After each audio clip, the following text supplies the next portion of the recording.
We are back with another pocket change hunt. This is the remaining pocket change that my sister had given me over a year ago with that jar that I did. So if you haven't seen what was inside that jar, I will put a link in the description below to that video. It was pretty cool. So I just briefly looked through here. I see pennies, nickels, dimes, quarters. There's nickels in here. We have quarters. We actually have a bag in here. I see half dollars. I actually even see dollar bills. So we're going to get this all dumped out of here and see what we can find. We're going to be searching for silver, wheat pennies, heirs, varieties, any foreigns, any oddities. So let's see what we can find. Let me get this dumped out here and we'll just take a quick peek before we get into the recap. And we got this dumped out here, so this is what we have. There is a bunch of bills here, a bunch of $1 bills.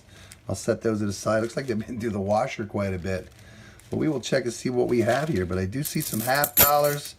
There's actually $1, one Ike in here. So we're going to get this all separated, and I'm just going to be back with the recap. So stay tuned. And we are back with the recap already. This was fun. There was just a little bit over $171 worth of change. So we found quite a few finds in such little amount of change. So I thought it turned out very well. So we did find 8 wheat pennies. The oldest was a 1938 from Philadelphia. If she will focus for you, but a 1938. So that was our oldest. So that's cool. And our newest was a 1956 from Denver. So we did find 138, 2 40s, a 42, a 46, and a 51. They are all from Philadelphia. And a 54 and a 56 from Denver. Our oldest, nicest one was this 1972 from Philadelphia. And I only saved the nice ones. And this one is very nice. You don't find them like this very often, but they are out there to find. And we did find one 2009, the formative years. So that was cool to find one of those.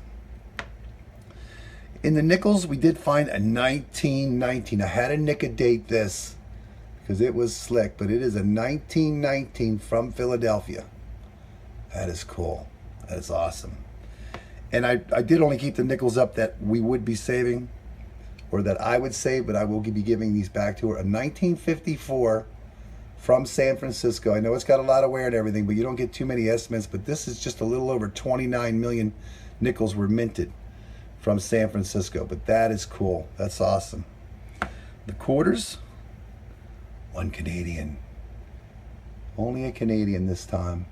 No silver, but a 2012 Canadian quarter. The dimes, there were no finds, and in the half dollars we had found a 1964 90% silver from Philadelphia. That is cool to find silver in our hunt. And there was this Ike dollar in there, bicentennial. They are always cool to see for the size that they are. Here's an Ike, here's a half dollar quarter. It's just crazy the size, but they are always cool to find. That's awesome. And there was bills in there. There was 7 normal bills, and then we had 5 that were totally, they must have been in the wash many times. Check this out. They are wore out. They are just terrible. Look at that. I don't know. It must have been folded this way and in the wash, but yeah, there's $5 here. So yeah, that was cool to find that in there too. She must have been found it or got it somewhere, but that is cool. I had fun doing this, and I hope you guys enjoyed watching this. If you enjoyed this video, I'd appreciate a big thumbs up. And if you haven't already subscribed, please do.